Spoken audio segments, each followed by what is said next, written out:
Okay, this is a Sargent lock from Roger.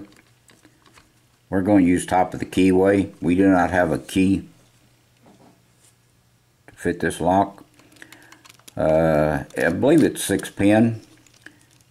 It feels like it. That's what I've counted. So we're going to start at the back of the lock and work our way forward.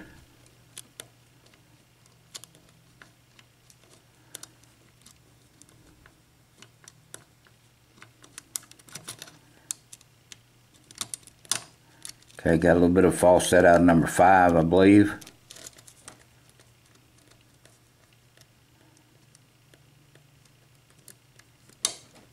Okay, a little bit more out of number 2. And it's open.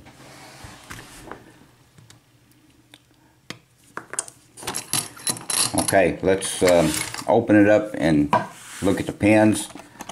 But I believe they're all standard.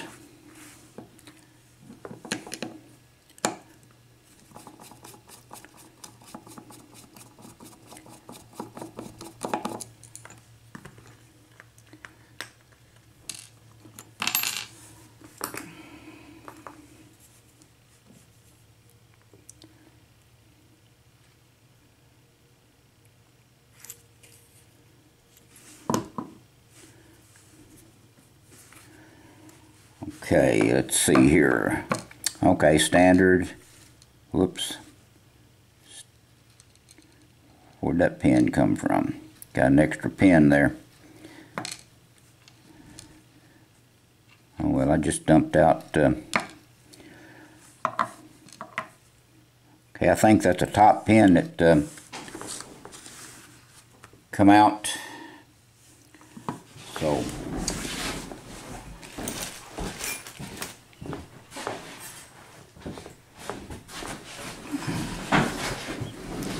So that must mean there's probably a very weak spring in this lock. So let's see what we have in the top. Okay, number 1 standard.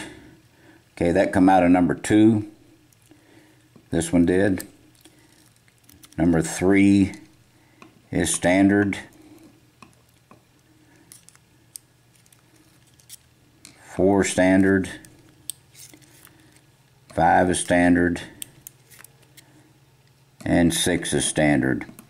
So this Sargent lock has all standard pins,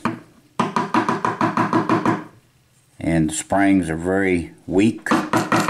Look like they're undersized springs.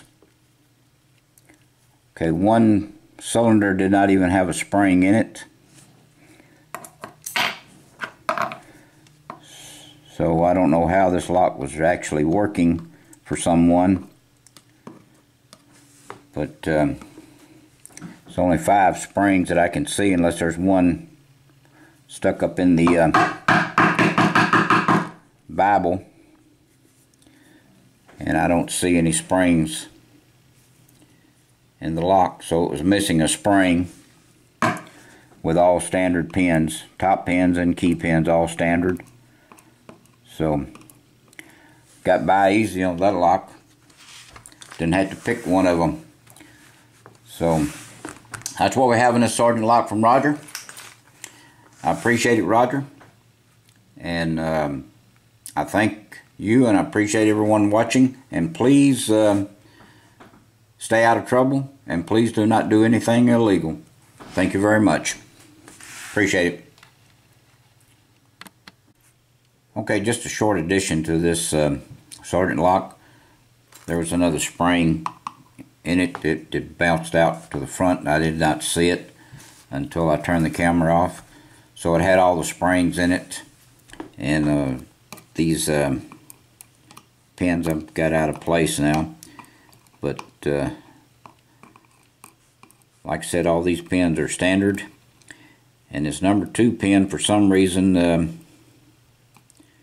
these two come out at the same time, and I don't know why. Okay, thank you very much.